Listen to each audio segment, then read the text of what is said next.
Hi folks, I'm Ashraf Hingora. I'm a language and soft skill trainer, life business and phonetic coach. English breakfast with Ashraf में आज हम this मतलब यह, that मतलब वह, this मतलब दीज मतलब ये और दोज मतलब वे, इन शब्दों का अध्ययन करेंगे। दिस, दैट, दीज, दोज ये चार शब्द डिमॉन्स्ट्रेटिव एडजेक्टिव और डिमॉन्स्ट्रेटिव प्रोनाउंस है।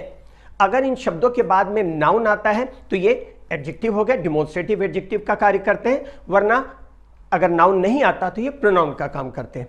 कुछ एग्जांपल्स देखें जो डिमॉन्स्ट्रेटिव एडजेक्टिव के हैं, क्योंकि यहां पर दिस, दैट, दीज, दोज शब्दों के बाद में नाउन का प्रयोग हुआ है। जैसे एग्जांपल देखें, आपके सामने एग्जांपल दिया है, दिस बुक इज ब्लू, यह किताब नीली है। प्लूरल के रूप में दिस का प्लूरल हो जाएगा दीज बुक्स आर ब्लू, ये किताबें नीली हैं। सिमिलरली पास में बुक है तो दिस हो गया, दूर में बुक होगा तो दैट का यूज करेंगे। दैट बुक इज ब्लू, वह किताब नीली है, और एक से ज्यादा किताबें अगर दूर में है तो हम उसके लिए यूज करेंगे दोज बुक्स आर ब्लू, वे किताबें नीली हैं।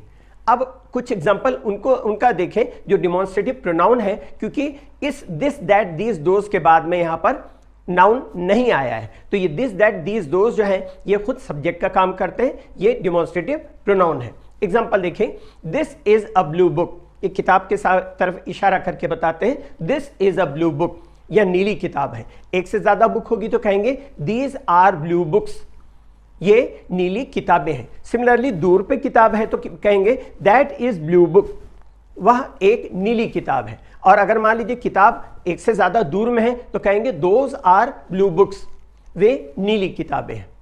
इस तरह से इनके यूजेस हो गए।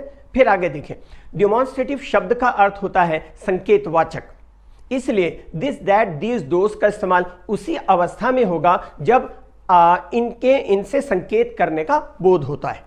दिस का इस्तेमाल एक व्यक्ति या वस्तु के पास होने पर, जैसे मैंने अभी एग्जांपल में आपको बताया था। दैट का इस्तेमाल एक व्यक्ति या वस्तु के दूर होने पर, उसी तरह दीज का इस्तेमाल एक से ज्यादा व्यक्ति या वस्तु के पास होने पर, और दोज का इस्तेमाल एक से ज्यादा व्यक्ति या वस्तुओं के दूर होने पर किया जाता है। इसके अतिरिक्त टेलीफोन में जनरली बातचीत करते हैं तो एक दूसरे का परिचय कराने पर दिस इज या दैट इज का दिस या दैट का इस्तेमाल करते हैं। अब एग्जांपल आप देखेंगे तो क्लियर हो जाएगी बात। इसी का इंट्रोडक्शन कराते हैं, जैसे मैंने अभी बताया था, इंट्रोडक्शन में भी इस तरह से this is mister Khan my teacher, ये मिस्टर खान है मेरे टीचर। दिस इज, फोन में बात करते थे आप क्या बोलते हैं, रवि बोल रहा हूं, this is Ravi speaking. Telephone में बात करने पर इस तरह से, हेलो सरिता दिस साइड। आप अगर मान लीजिए सामने वाला कॉल करता है और कहता है हेलो सरिता, मतलब इधर सरिता है ऐसा शाब्दिक अर्थ यहां पर नहीं है, कहने का मतलब होता है सरिता बोल रही हूं, इस तरह से। दिस, दैट, दीज, दोज का इस्तेमाल एडवर्ब की तरह भी होता है। एग्जांपल से दिखेगा, नीचे दिया है, it is about this high, ऊंचाई ऐसा बताते इतना ऊंचा है ना, ये लगभग इतना ऊंचा है, हाथों से संकेत करते हुए। उसी तरीके से उतना ज्यादा लंबा, बड़ा आदि संकेत द्वारा बताने पर दैट एडवर्ब का इस्तेमाल करते हैं।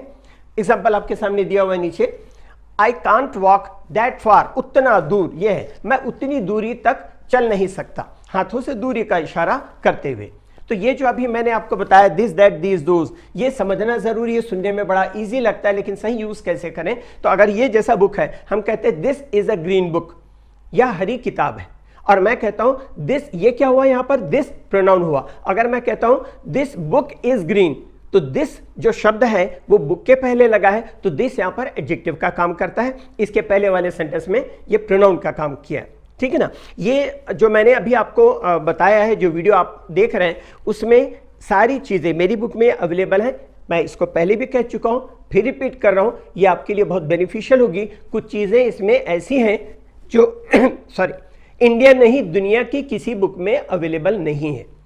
आप लेंगे तो आपको खुद इस चीज़ का एहसास होगा। Thank you. इंग्लिश के लिए आप मेरे channel English breakfast with Ashraf and soft skill के लिए Ashraf the mover and shaker को लाइक, शेयर एंड सब्सक्राइब करें। कमेंट सेक्शन में कमेंट करें, बेल आइकॉन प्रेस करें और मेरी बुक जरूर पढ़ें। Thanks for watching.